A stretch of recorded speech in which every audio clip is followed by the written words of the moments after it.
Joining me now, the American Center for Law and Justice is Jordan Sekulow. Good to see you, Jordan.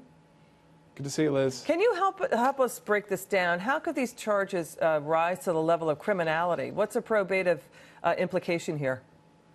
Well, we've talked a lot about the Clinton Foundation and Hillary Clinton's time at the State Department and quid pro quo, something for something. And if you're a government official or you're married to a government official and you're in that kind of situation, it goes from quid pro quo to bribery, which is a crime then under the racketeering statutes. That's what I think Professor Turley was talking about, how the $500,000 for one single speech, which was double the normal speaking fee for former President Bill Clinton, tied to the same timing as this uranium deal in the United States, which his wife sat on the board, the Committee for Foreign Investment in the U.S., the CFIUS, as everybody's been calling it now. And so it's all the timing.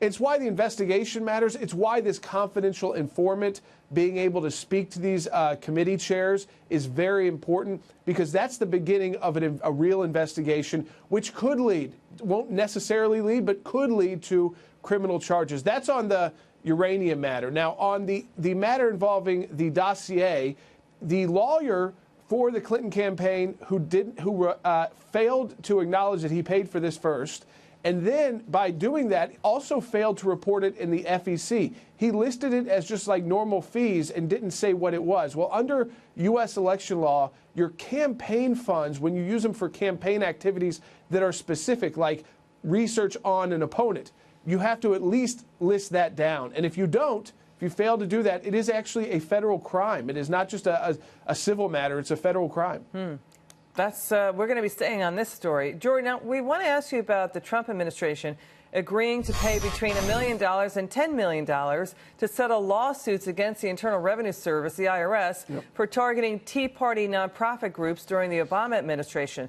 saying, quote, the IRS admits that its treatment was wrong. Now, these conservative groups claim the IRS engaged in discriminatory behavior. Jordan, you represented 428 Tea Party groups in a class action lawsuit. What do you think about the verdict?